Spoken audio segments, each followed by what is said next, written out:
l'entretien de la machine à coudre.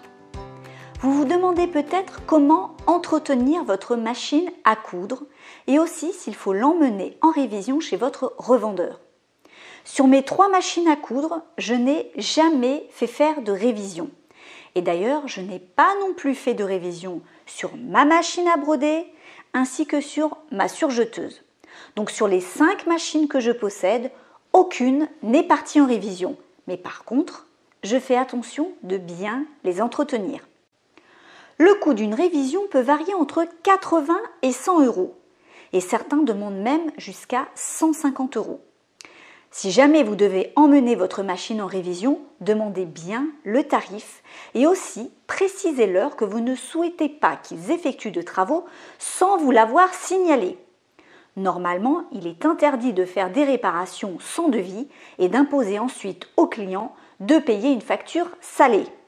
Mais comme certains le font encore, je préfère vous le signaler.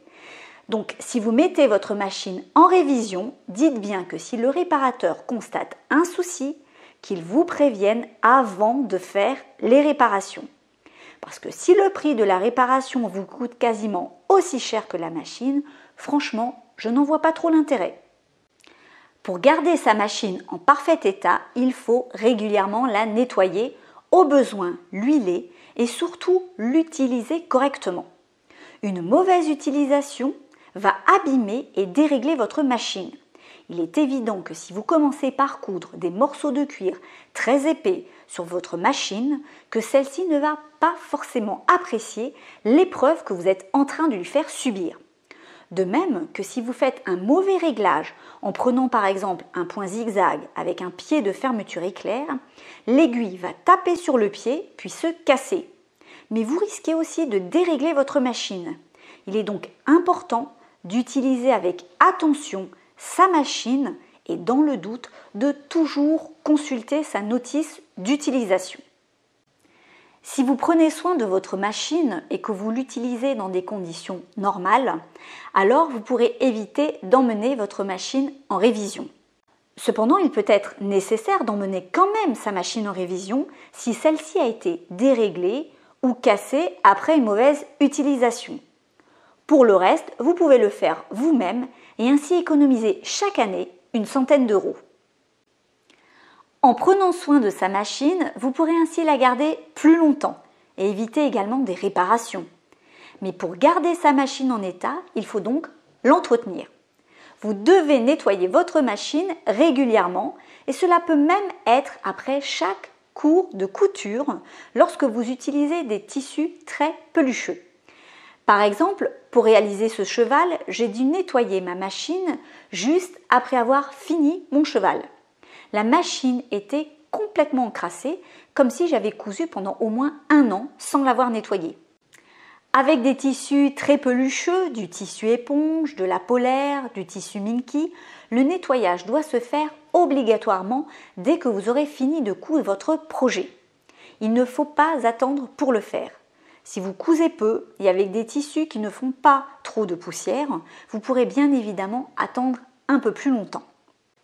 De toute manière, lorsque vous allez changer de canette, vous aurez aussi déjà un aperçu de la poussière. Si vous commencez à avoir de la poussière, c'est qu'il est vraiment grand temps de faire le ménage. L'entretien se fera en fonction de l'utilisation de votre machine. Je vous conseille d'enlever la poussière 1 fois par mois pour commencer et de voir la quantité de poussière. Si vous voyez qu'il y en a vraiment beaucoup, il faudra alors peut-être procéder au nettoyage tous les 15 jours. Dans le cas contraire, si vous constatez qu'il y a peu de poussière, vous pourrez alors la nettoyer moins souvent. N'oubliez pas que c'est à vous d'ajuster la fréquence de nettoyage en fonction de votre utilisation de la machine et des tissus utilisés. Pour le nettoyage de votre machine, vous aurez besoin d'une petite brosse fournie avec votre machine. Si vous n'avez pas cette petite brosse, vous pouvez prendre des pinceaux à peinture. Vous pouvez prendre également des cotons-tiges pour mieux attraper la poussière sur certaines zones.